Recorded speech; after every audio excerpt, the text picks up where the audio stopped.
ये वो फूलत है, चुप हो जाओ यार। इसमें जितने घर हैं, आप इतिहास के झरोखे, इतिहास के पन्ने पलट कर देखेंगे तो आपको पता लगेगा इस गांव ने, हर घर ने शहादत दी आजादी की लड़ाई में। जब आजादी की जंग हुई, आजादी के परवाना लड़ाई लड़ी, फूलत के हर एक घर से शहादत दी गई। आप इतिहास के पन्ने पलट के देखिए, आपको एहसास हो जाएगा। और जो रंग उत्तर प्रदेश चुनाव का सरकार चढ़ाना चाहती है ना, उसको हम बखूबी समझते हैं। इस देश का संविधान आर्टिकल 25-26 सभी को धार्मिक आजादी देता है।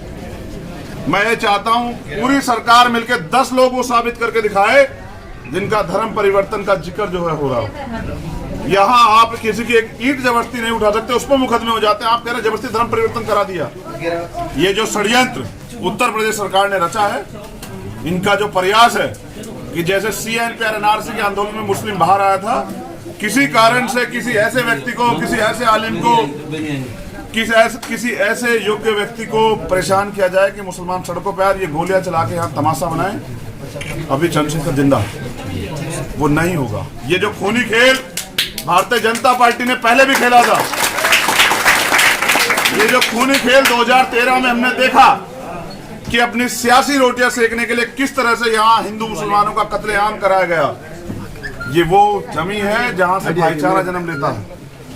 ये मुजफ्फरनगर की धरती है, ये वो धरती है जहां से जंग आजादी अंग्रेजों से आजाद कराने के लिए यहाँ से जो है ना लहरें उठी, यहाँ से तकरीरें होती थी, यहाँ से बिगुल बजता था आजादी के जंग का, और शहादत से दी गई। मैं उस जमीन पे आया हूँ, मेरी परिवार से बात हुई है, और उत्तर प्रदेश पुलिस को, उत्तर प्रदेश ATS को, उत्तर प्रदेश की सरकार को मुझसे ज्यादा कोई नहीं जानता। जब जिसने एक निर्दोष होते 16 महीने जेल झेली, और अगर बेल मिल गई तो रासू का झेली।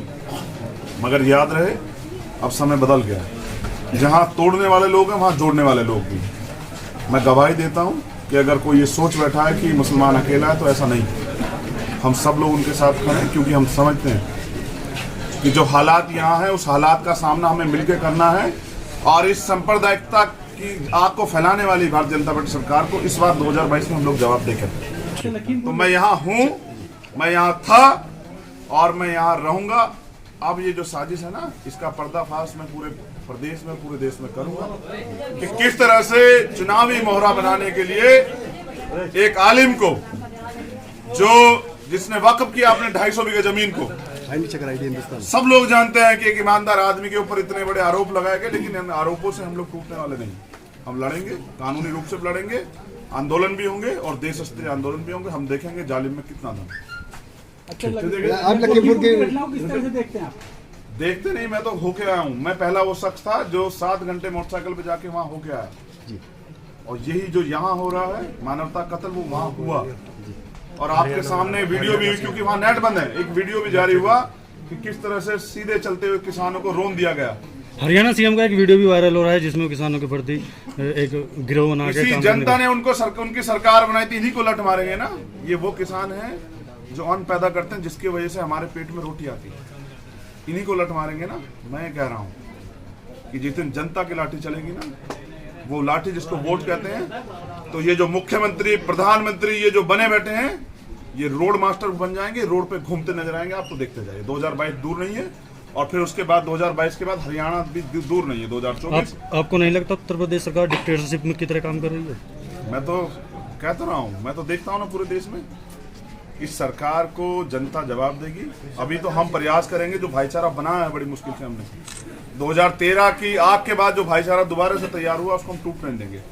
सरकार की साजिश नाकाम होगी और सच जीतेगा, झूठ हारेगा। अच्छा, 2022 में चुनाव में आप किससे गठबंधन करेंगे जो बीजेपी को हरा सके? मैं सुदर्शन चैनल वालों से भी कहना चाहता हूं कि आप भी उत्तर प्रदेश के नागरिक हैं, देश के नागरिक हैं। उत्तर प्रदेश को बचाने में मीडिया की भी स्वतंत्रता बनी रहे, इस पे भी आप सब लोगों को ध्यान देना चाहिए। चुनाव दूर है, चुनावी बात तब करेंगे। आज मैं सिर्फ उन सताए गए लोगों के बीच में खड़ा हूँ ये बताने के लिए कि आप अकेले नहीं, हम सब लोग आपके साथ। अच्छा, राहुल गांधी भी वहाँ पे पहुंच रहे हैं, उनको रोका जा रहा है, तो उसको किस तरह से देखते हैं? राजनीति या दुख पकड़ने जा रही है? अच्छा, मुझे बताओ कि वो हत्याएं किसने की है? वो जिसने हत्या करवाई है, जो साजिश में शामिल है, वो कोई आम आदमी है, कोई गुंडा है, या केंद्र सरकार का मंत्री है? तो जब सरकार का मंत्री हत्या कराने लगे, पहले हमने कहा ना, हम जानते हैं, पहले लोग पहले शासनों में लोग हाथी से कुचलवाते थे, फिर घोड़ों से कुचलवाते अंग्रेज, अब गाड़ियों से कुचलवाते हैं। मैं पूछना चाहता हूं आप तमाम मीडिया के साथ, क्या प्रधानमंत्री में इतनी हिम्मत है कि वो उन शहीद किसान परिवारों की आंख से आंख मिला के बताए कि मेरे मंत्री ने आपके बच्चों की हत्या करा दी?